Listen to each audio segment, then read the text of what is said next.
Hi, I'm Bailey. I was nominated to be on The Bachelor, so this is my audition tape. A bit about where I come from. I'm from Grapevine, Texas, and I just celebrated my 24th birthday. As a kid, I was incredibly shy, and I did anything and everything to avoid drawing attention to myself. I didn't want it. And looking back, a lot of my shyness probably stemmed from just standing out from everyone around me.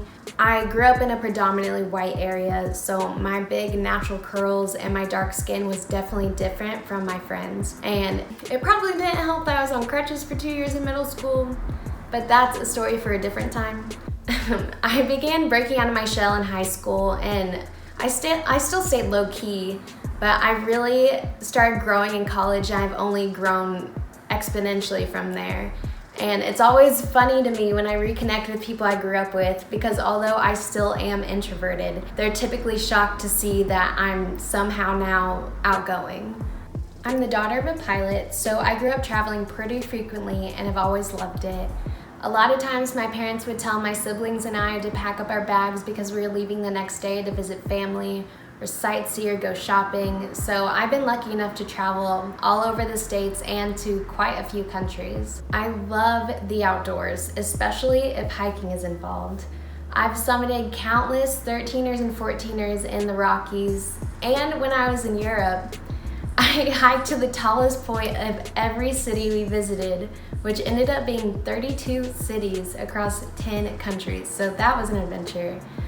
I must admit, I've been called an adrenaline junkie, and probably my favorite thing I've done was skydiving over the Royal Gorge in Colorado. It was absolutely beautiful.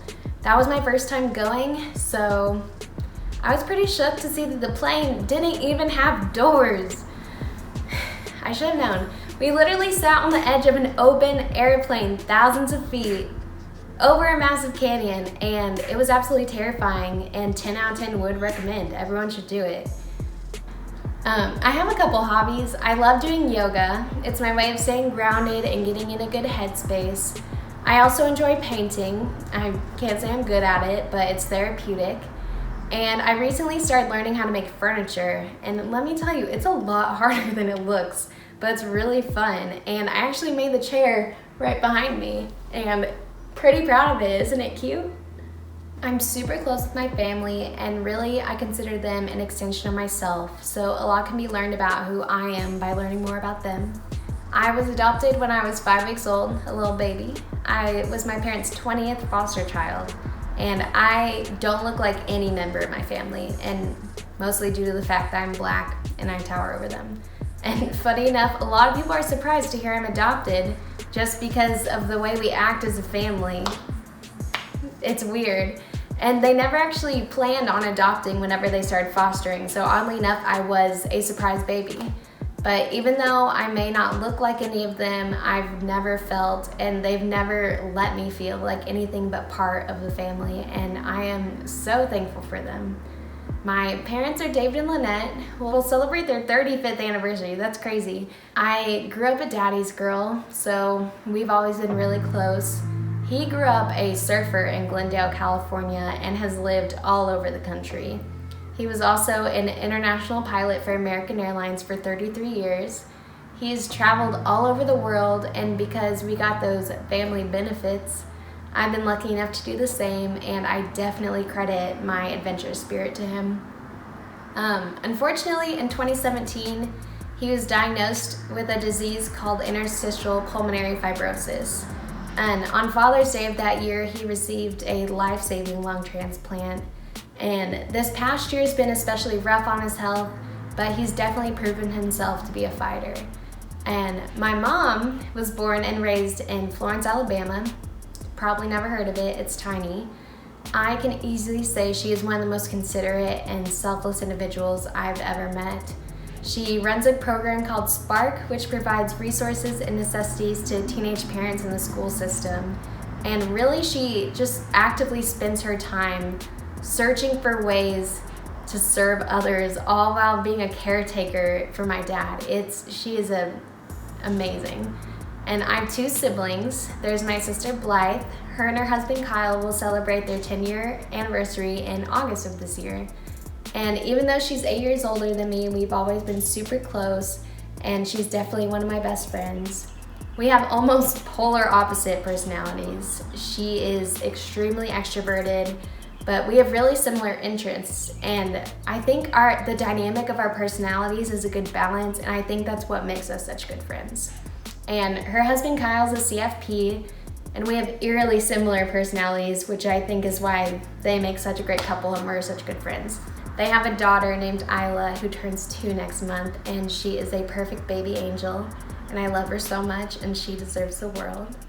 And my older brother is Brennan. He's a classic middle child, and that's why we love him.